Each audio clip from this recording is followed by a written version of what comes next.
The Most Dangerous Game by Richard Connell. Off there to the right somewhere is a large island, said Whitney. It's rather a mystery. What island is it? Rainsford asked. The old charts call it Ship Trap Island, Whitney replied. A suggestive name, isn't it? Sailors have a curious dread of the place. I don't know why. Some superstition. Can't see it, remarked Rainsford, trying to peer through the dank tropical night. You've good eyes, said Whitney, with a laugh, and I've seen you pick off a moose moving in the brown fall bush at 400 yards, but even you can't see 4 miles or so through a moonless Caribbean night. Nor 4 yards, admitted Rainsford. It will be light enough in Rio, promised Whitney. We should make it in a few days. I hope the Jaguar guns have arrived. We should have some good hunting up the Amazon. Great sport, hunting.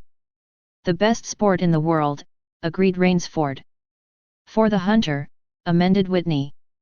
Not for the animal. Don't talk rot, Whitney, said Rainsford. You're a big game hunter, not a philosopher. Who cares how an animal feels? Perhaps the animal does, observed Whitney. Bah! They've no understanding. Even so, I rather think they understand one thing: fear. The fear of pain and the fear of death. Nonsense, laughed Rainsford. This hot weather is making you soft, Whitney. Be a realist. The world is made up of 2 classes: the hunters and the hunts. Luckily, you and I are hunters. Do you think we've passed that island yet? I can't tell in the dark. I hope so. Why? Asked Rainsford. The place has a reputation, a bad one. Cannibals, suggested Rainsford. Hardly. Even cannibals wouldn't live in such a god-forsaken place.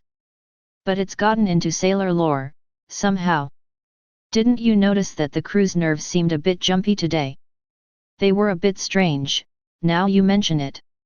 Even Captain Nielsen. Yes, even that tough-minded old Swede, who'd go up to the devil himself and ask him for a light. Those fishy blue eyes held a look I never saw there before. All I could get out of him was, this place has an evil name among seafaring men, sir. Then he said to me, very gravely, don't you feel anything? As if the air about us was actually poisonous. Now, you mustn't laugh when I tell you this. I did feel something like a sudden chill. There was no breeze. The sea was as flat as a plate glass window. We were drawing near the island then. What I felt was a mental chill, a sort of sudden dread. Pure imagination, said Rainsford. One superstitious sailor can taint the whole ship's company with his fear. Maybe. But sometimes I think an evil place can, so to speak, broadcast vibrations of evil. Anyhow, I'm glad we're getting out of this zone. Well, I think I'll turn in now, Rainsford.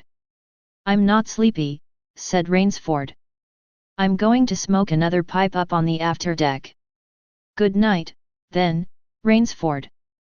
See you at breakfast. Right. Good night, Whitney.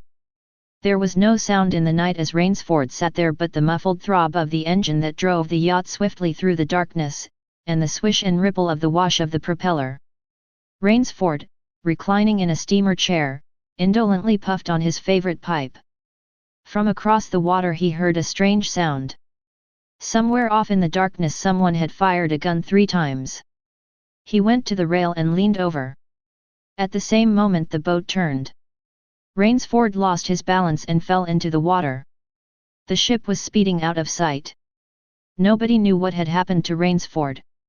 He began to swim in the direction where the shots had come from. Where there were men there would be food and shelter. Rainsford heard a sound. It came out of the darkness, a high screaming sound, the sound of an animal in an extremity of anguish and terror. He continued to swim towards land. 10 minutes later Rainsford pulled himself over some sharp rocks and onto the shore. He fell fast asleep, tired from the effort. When he opened his eyes he knew from the position of the sun that it was late in the afternoon. Where there are pistol shots, there are men. Where there are men, there is food, he thought. But what kind of men, he wondered, in so forbidding a place? He saw no sign of a trail through the closely knit web of weeds and trees. It was easier to go along the shore, and Rainsford floundered along by the water. Not far from where he landed, he stopped. Some wounded thing by the evidence, a large animal had thrashed about in the underbrush, the jungle weeds were crushed down and the moss was lacerated, one patch of weeds was stained crimson. A small, glittering object not far away caught Rainsford's eye and he picked it up. It was an empty cartridge. A .22, he remarked. That's odd. It must have been a fairly large animal too. The hunter had his nerve with him to tackle it with a light gun. It's clear that the brute put up a fight. I suppose the first 3 shots I heard was when the hunter flushed his quarry and wounded it. The last shot was when he trailed it here and finished it. He examined the ground closely and found what he had hoped to find, the print of hunting boots. They pointed along the cliff in the direction he had been going. Bleak darkness was blacking out the sea and jungle when Rainsford sighted the lights. He came upon them as he turned a crook in the coastline, and his first thought was that he had come upon a village, for there were many lights. But as he forged along he saw to his great astonishment that all the lights were in one enormous building, a lofty structure with pointed towers plunging upward into the gloom. His eyes made out the shadowy outlines of a palatial chateau. It was set on a high bluff, and on 3 sides of it. He lifted the knocker, and it creaked up stiffly, as if it had never before been used. He let it fall, and it startled him with its booming loudness. He thought he heard steps within. The door remained closed. Again Rainsford lifted the heavy knocker, and let it fall. The door opened, then opened as suddenly as if it were on a spring, and Rainsford stood blinking in the river of glaring gold light that poured out. The first thing Rainsford's eyes discerned was the largest man Rainsford had ever seen, a gigantic creature, solidly made and black-bearded to the waist. In his hand the man held a long-barreled revolver, and he was pointing it straight at Rainsford's heart. Out of the snarl of beard 2 small eyes regarded Rainsford. "Don't be alarmed," said Rainsford, with a smile which he hoped was disarming. "I'm no robber. I fell off a yacht. My name is Sanger Rainsford of New York City." The menacing look in the eyes did not change. The revolver pointing as rigidly as if the giant were a statue. He gave no sign that he understood Rainsford's words, or that he had even heard them. He was dressed in uniform, a black uniform trimmed with grey astrakhan. "I'm Sanger Rainsford of New York," Rainsford began again. "I fell off a yacht. I am hungry." The man's only answer was to raise with his thumb the hammer of his revolver. Then Rainsford saw the man's free hand go to his forehead in a military salute, and he saw him click his heels together and stand at attention. Another man was coming down the broad marble steps, an erect, slender man in evening clothes. He advanced to Rainsford and held out his hand. In a cultivated voice marked by a slight accent, he said, "It is a very great pleasure and honor to welcome Mr. Sanger Rainsford, the celebrated hunter, to my home." Automatically Rainsford shook the man's hand. "I've read your book about hunting snow leopards in Tibet, you see," explained the man. "I am General Zaroff." Rainsford's first impression was that the man was singularly handsome, his second was that there was an original, almost bizarre quality about the general's face. He was a tall man past middle age, for his hair was a vivid white, but his thick eyebrows and pointed military mustache were as black as the night from which Rainsford had come. His eyes, too, were black and very bright. He had high cheekbones, a sharp-cut nose, a spare, dark face, the face of a man used to giving orders, the face of an aristocrat. Turning to the giant in uniform, the general made a sign. The giant put away his pistol, saluted, withdrew. "Ivan is an incredibly strong fellow," remarked the general, "but he has the misfortune to be deaf and dumb. A simple fellow, but, I'm afraid, like all his race, a bit of a savage." "Is he Russian?" "He is a Cossack," said the general, and his smile showed red lips and pointed teeth. "So am I." "Come," he said, "we shouldn't be chatting here. We can talk later. Now you want clothes, food, rest. You shall have them. This is a most restful spot.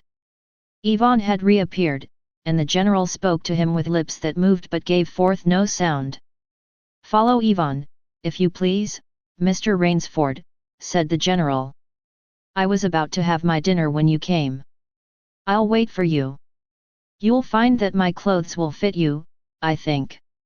It was to a huge, beam-ceilinged bedroom with a canopied bed big enough for 6 men that Rainsford followed the silent giant.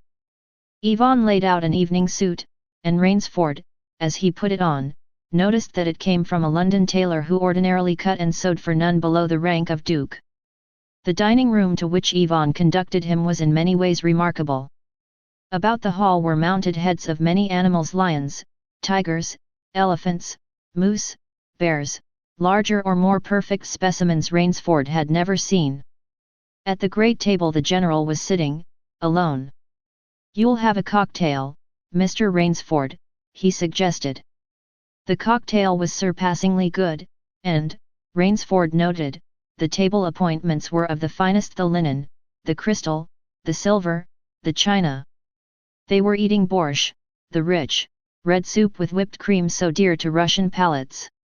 Half apologetically General Zaroff said, "We do our best to preserve the amenities of civilization here. Please forgive any lapses. We are well off the beaten track, you know." "Do you think the champagne has suffered from its long ocean trip?" "Not in the least," declared Rainsford. He was finding the general a most thoughtful and affable host, a true cosmopolite. But there was one small trait of the general's that made Rainsford uncomfortable. Whenever he looked up from his plate he found the general studying him, appraising him narrowly. "Perhaps," said General Zaroff, "you were surprised that I recognized your name. You see, I read all books on hunting published in English, French, and Russian. I have but one passion in my life, Mr. Rainsford, and it is the hunt." "You have some wonderful heads here," said Rainsford as he ate a particularly well-cooked filet mignon. "That Cape buffalo is the largest I ever saw." "Oh, that fellow. Yes, he was a monster." "Did he charge you?" "Hurled me against a tree," said the general. "Fractured my skull. But I got the brute." "I've always thought," said Rainsford, "that the Cape buffalo is the most dangerous of all big game." For a moment the general did not reply, he was smiling his curious red-lipped smile. Then he said slowly, "No. You are wrong, sir. The Cape buffalo is not the most dangerous big game." He sipped his wine. "Here in my preserve on this island," he said in the same slow tone, "I hunt more dangerous game." Rainsford expressed his surprise. "Is there big game on this island?" The general nodded. "The biggest? Really? Oh, it isn't here naturally, of course. I have to stock the island." "What have you imported, General?" Rainsford asked. "Tigers." The general smiled. "No," he said. "Hunting tigers ceased to interest me some years ago. I exhausted their possibilities, you see. No thrill left in tigers, no real danger. I live for danger, Mr. Rainsford." "But what game?" began Rainsford. "I'll tell you," said the general. "You will be amused, I know. I think I may say, in all modesty, that I have done a rare thing. I have invented a new sensation. May I pour you another glass of port?" "Yes, thank you, General." The general filled both glasses, and said, "God makes some men poets. Some he makes kings, some beggars. Me, he made a hunter. My hand was made for the trigger," my father said. He was a very rich man with 250,000 acres in the Crimea, and he was an ardent sportsman. When I was only 5 years old he gave me a little gun, specially made in Moscow for me, to shoot sparrows with. When I shot some of his prize turkeys with it, he did not punish me, he complimented me on my marksmanship. I killed my first bear in the Caucasus when I was 10. I went into the army, but my real interest was always the hunt. I have hunted every kind of game in every land.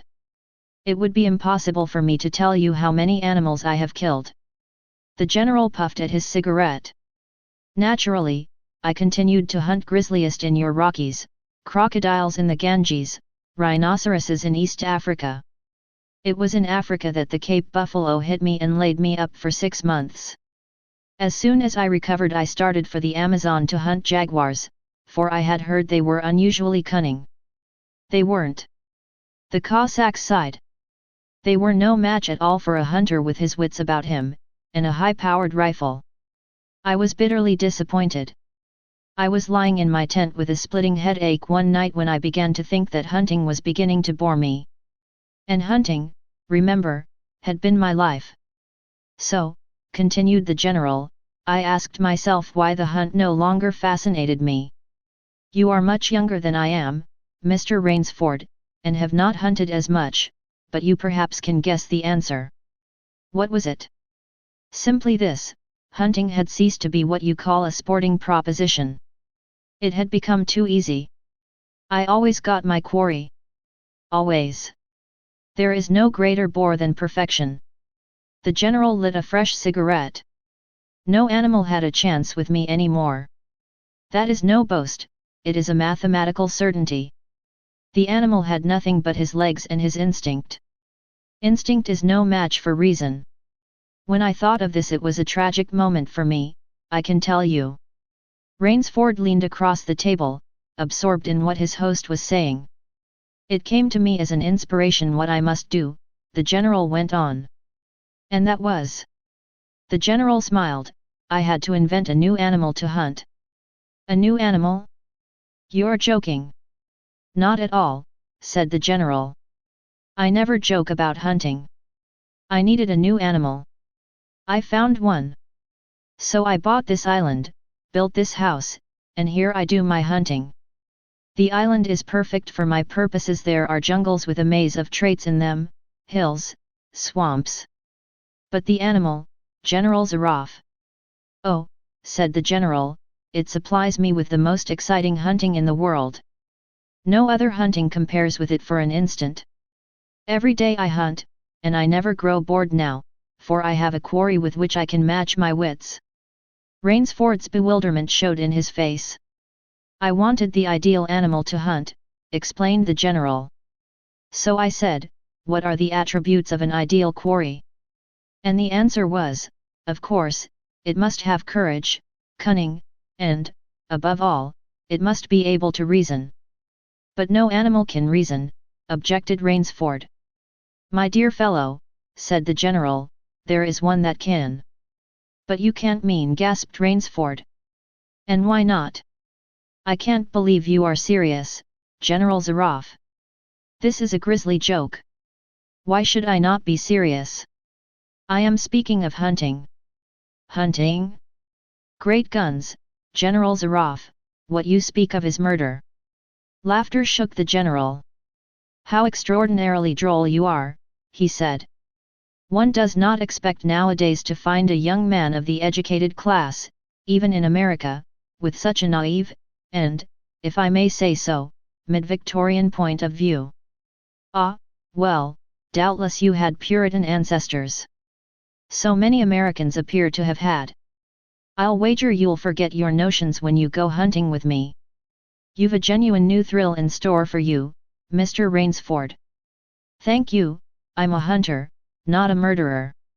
Dear me, said the general, quite unruffled, again that unpleasant word. But I think I can show you that your scruples are quite ill-founded. Yes. Life is for the strong, to be lived by the strong, and, if needs be, taken by the strong. The weak of the world were put here to give the strong pleasure. I am strong. Why should I not use my gift? If I wish to hunt, why should I not? I hunt the scum of the earth, sailors from tramp ships, Lascars, blacks, Chinese, whites, mongrels. A thoroughbred horse or hound is worth more than a score of them. But they are men, said Rainsford hotly. Precisely, said the general. That is why I use them. It gives me pleasure. They can reason, after a fashion. So they are dangerous. But where do you get them? The general's left eyelid fluttered down in a wink. This island is called Ship Trap, he answered. Sometimes an angry god of the high seas sends them to me. Sometimes, when Providence is not so kind, I help Providence a bit. Come to the window with me. Rainsford went to the window and looked out toward the sea. Watch! Out there! Exclaimed the general, pointing into the night. Rainsford's eyes saw only blackness, and then, as the general pressed a button, far out to sea Rainsford saw the flash of lights. The general chuckled. They indicate a channel, he said, where there's none. Giant rocks with razor edges crouch like a sea monster with wide open jaws. They can crush a ship as easily as I crush this nut. He dropped a walnut on the hardwood floor and brought his heel grinding down on it. And you shoot down men. A trace of anger was in the general's black eyes, but it was there for but a second, and he said, in his most pleasant manner, I assure you I do not do the thing you suggest. That would be barbarous. I treat these visitors with every consideration. They get plenty of good food and exercise. They get into splendid physical condition. You shall see for yourself tomorrow. It's a game, you see, pursued the general blandly. I suggest to one of them that we go hunting. I give him a supply of food and an excellent hunting knife. I give him 3 hours' start. I am to follow, armed only with a pistol of the smallest caliber and range. If my quarry eludes me for 3 whole days, he wins the game. If I find him, the general smiled, he loses. Suppose he refuses to be hunted? Oh, said the general, I give him his option, of course. He need not play that game if he doesn't wish to. If he does not wish to hunt, I turn him over to Yvonne. Invariably, Mr. Rainsford, invariably they choose the hunt. And if they win? The smile on the general's face widened. To date I have not lost, he said. Then he added, hastily, I don't wish you to think of me as a braggart, Mr. Rainsford. Many of them afford only the most elementary sort of problem. Occasionally I use the dogs. The dogs? This way, please. I'll show you. The general steered Rainsford to a window. Rainsford could see moving about a dozen or so huge black shapes. As they turned toward him, their eyes glittered greenly. A rather good lot, I think, observed the general. They are let out at 7 every night. If anyone should try to get into my house or out of it, something extremely regrettable would occur to him. And now, said the general, I want to show you my new collection of heads. Will you come with me to the library? I hope, said Rainsford, that you will excuse me tonight, General Zaroff. I'm really not feeling well. Well, I suppose that's only natural, after your long swim. You need a good, restful night's sleep. Tomorrow you'll feel like a new man, I'll wager. Then we'll hunt, eh? I've one rather promising prospect. Rainsford was hurrying from the room. Sorry you can't go with me tonight, called the general. Well, good night, Mr. Rainsford, I hope you have a good night's rest. The bed was good, and the pajamas of the softest silk, and he was tired in every fibre of his being, but nevertheless Rainsford could not quiet his brain with the opiate of sleep. He lay, eyes wide open. Once he thought he heard stealthy steps in the corridor outside his room. He sought to throw open the door, it would not open. He went to the window and looked out. His room was high up in one of the towers. Rainsford went back to the bed and lay down. By many methods he tried to put himself to sleep. He had achieved a doze when, just as morning began to come, he heard, far off in the jungle, the faint report of a pistol. General Zaroff did not appear until luncheon.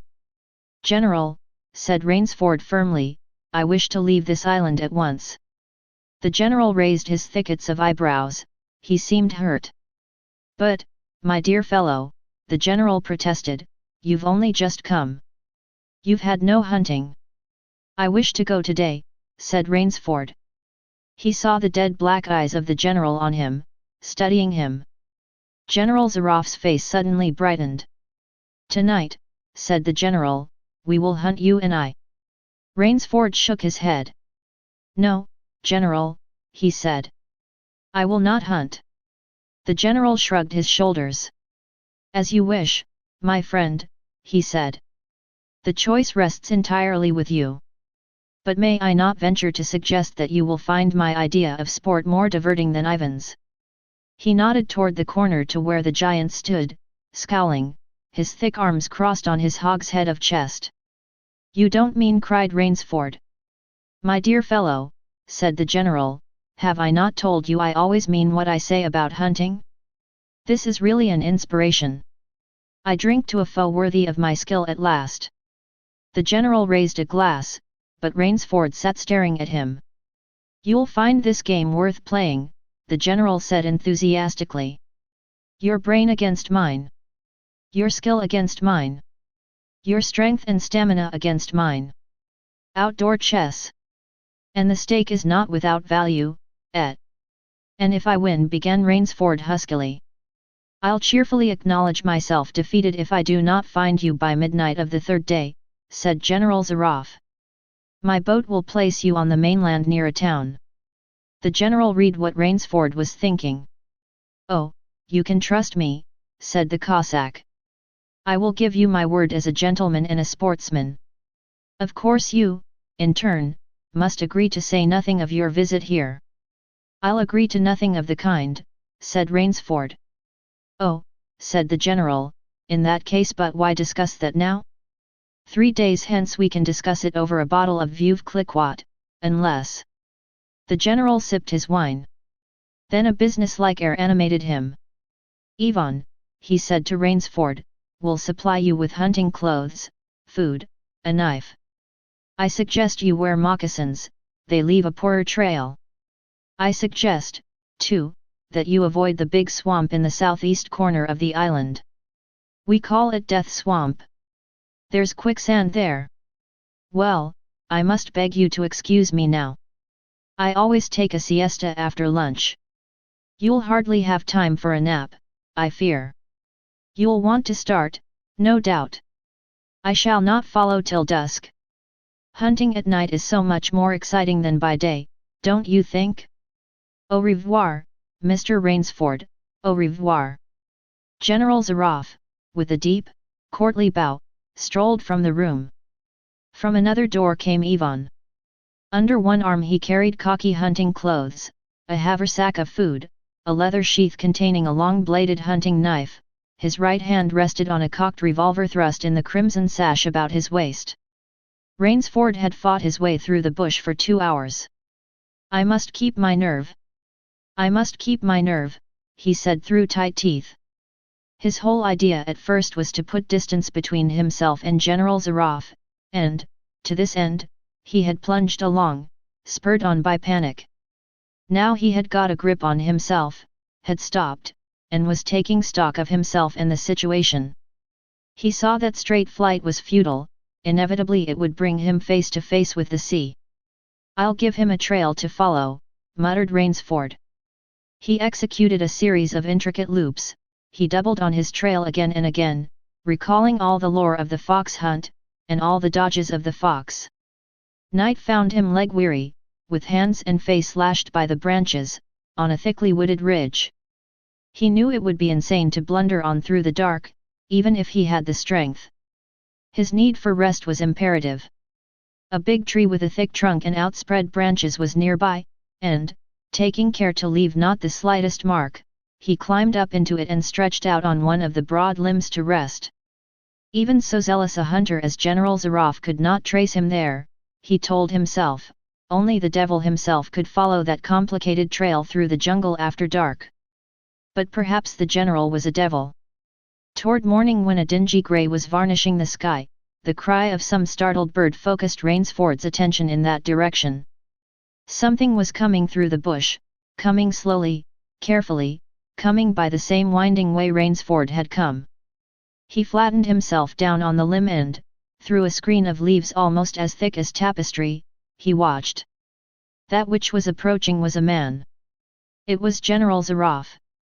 He made his way along with his eyes fixed in utmost concentration on the ground before him. He paused, almost beneath the tree, dropped to his knees and studied the ground. Rainsford's impulse was to hurl himself down like a panther, but he saw that the general's right hand held something metallic, a small automatic pistol. The hunter shook his head several times, as if he were puzzled. Then he straightened up and took from his case one of his black cigarettes. Its pungent incense-like smoke floated up to Rainsford's nostrils. Rainsford held his breath. The general's eyes had left the ground and were traveling inch by inch up the tree. Rainsford froze there, every muscle tensed for a spring. But the sharp eyes of the hunter stopped before they reached the limb where Rainsford lay. A smile spread over his brown face. Very deliberately he blew a smoke ring into the air, then he turned his back on the tree and walked away, back along the trail he had come. The swish of the underbrush against his hunting boots grew fainter and fainter. The pent-up air burst hotly from Rainsford's lungs. His first thought made him feel sick and numb. The general could follow a trail through the woods at night. He could follow an extremely difficult trail. He must have uncanny powers.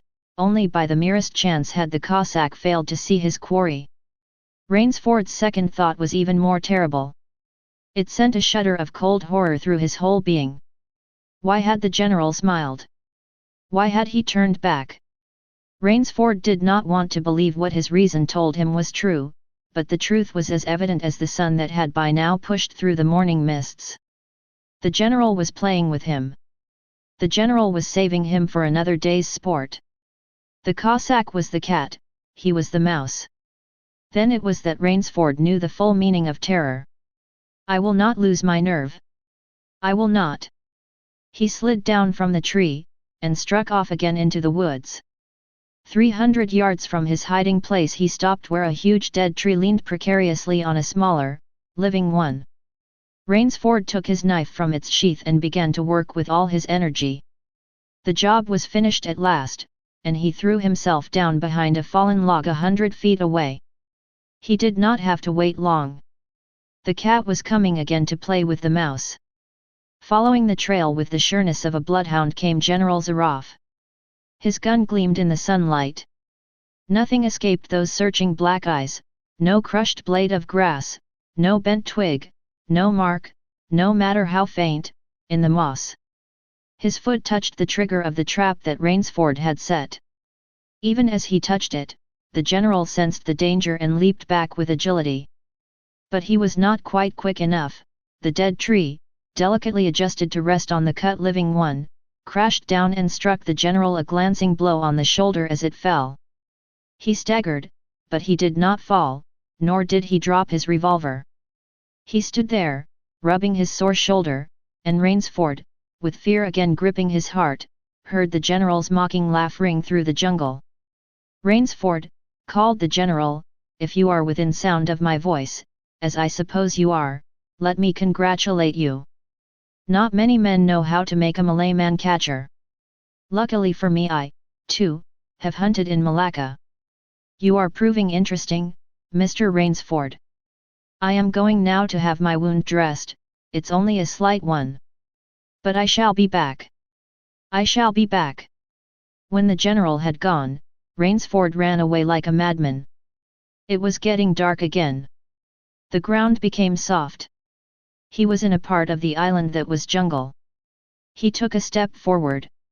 His foot sank into the mud. He pulled it out with great effort. Death swamp in its quicksand.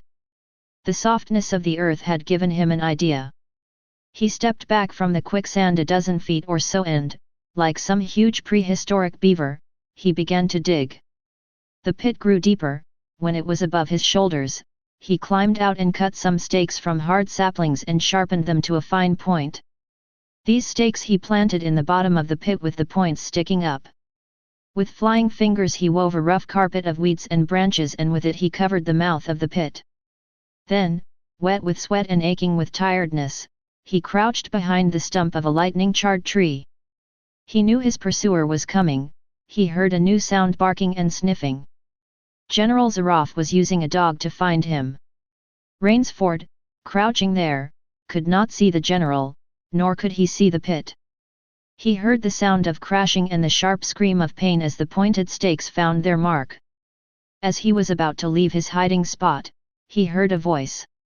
"You've done well, Rainsford," the voice of the general called. "Your Burmese tiger pit has claimed one of my best dogs. Again you score. I think, Mr. Rainsford, I'll see what you can do against my whole pack. I'm going home for a rest now. Thank you for a most amusing evening." At daybreak Rainsford, lying near the swamp, was awakened by a sound that made him know that he had new things to learn about fear. It was a distant sound, faint and wavering, but he knew it. It was the baying of a pack of hounds. Rainsford knew he could do one of two things.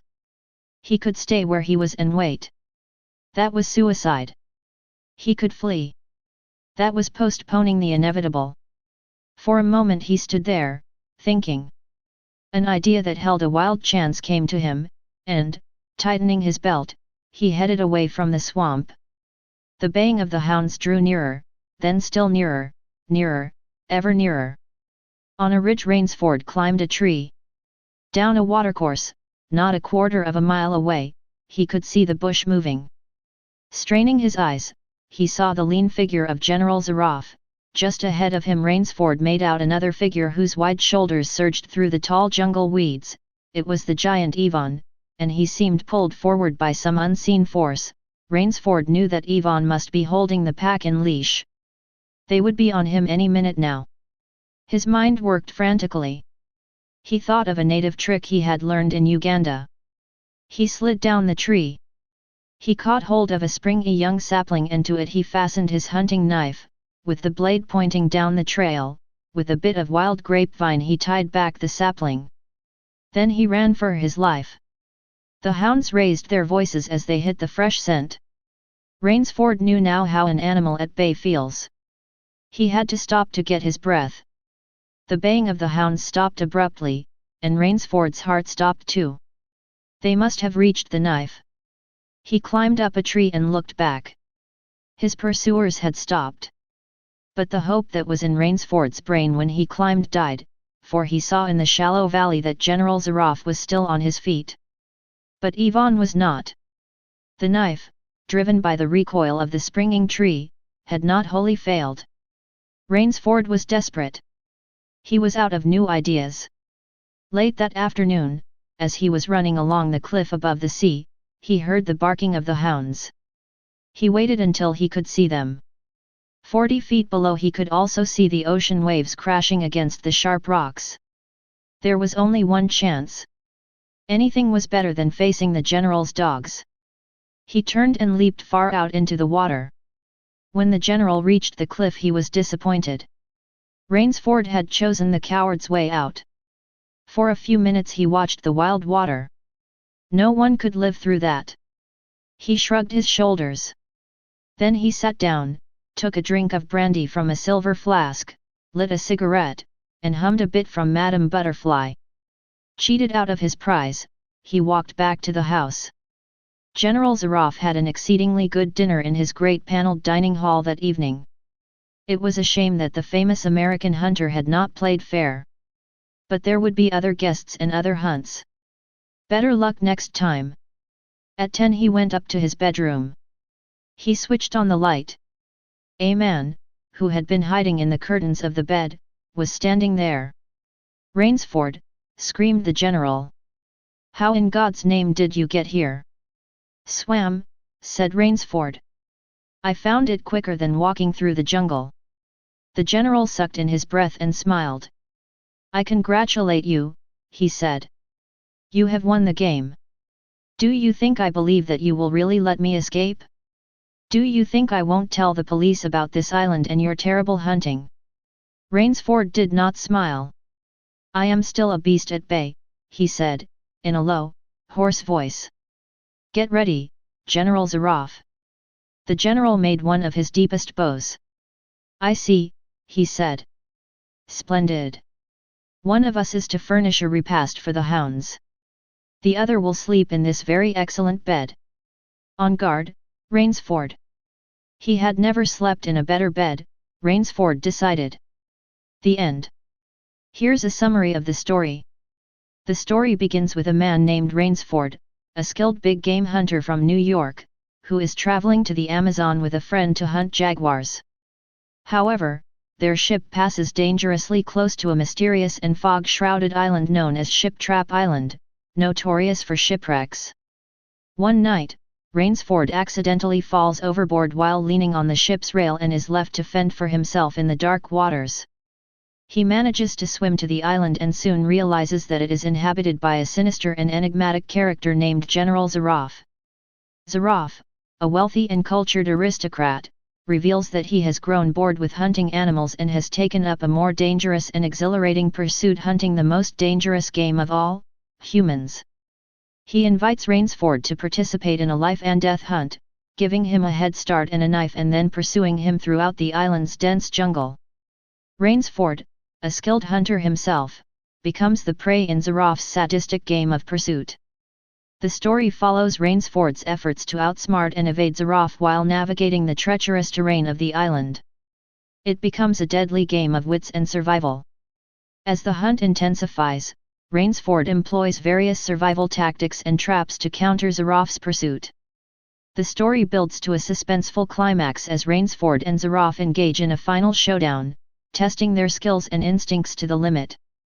In the end, Rainsford manages to outwit Zaroff, and the conclusion leaves the reader with a moral and ethical dilemma about the nature of hunting and the fine line between the roles of hunter and prey.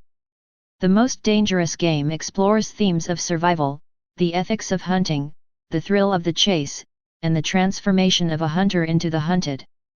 It is a suspenseful and thought-provoking story that challenges conventional notions of sport and cruelty. The Most Dangerous Game by Richard Connell offers several key learning points. 1. Ethics of hunting. The story raises questions about the ethics of hunting, particularly when the prey is human. It prompts readers to consider the moral implications of pursuing and killing animals for sport and the potential consequences of extending this practice to human beings. 2. Survival instincts. Rainsford's struggle for survival on Ship Trap Island highlights the power of human survival instincts.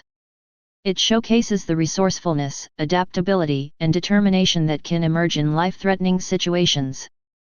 3. The thrill of the hunt. General Zaroff's character represents the dark side of the thrill of hunting. His pursuit of human prey underscores the exhilaration some individuals may derive from challenging and dangerous activities. 4. The nature of fear. The story explores the psychological effects of fear. Rainsford experiences intense fear as he becomes the hunted, and the narrative delves into the ways fear can both paralyze and motivate individuals. 5. Moral dilemmas. The Most Dangerous Game poses moral dilemmas related to life and death decisions. Rainsford's actions during the hunt force him to confront difficult choices, and the story prompts readers to consider the ethical implications of these decisions. 6. The role of empathy.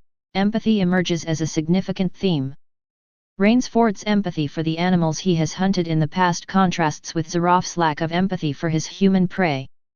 The story underscores the importance of empathy in ethical decision-making.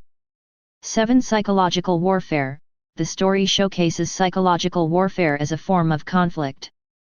Rainsford and Zaroff engage in a battle of wits, emphasizing the significance of strategy, intelligence, and adaptability in confrontations.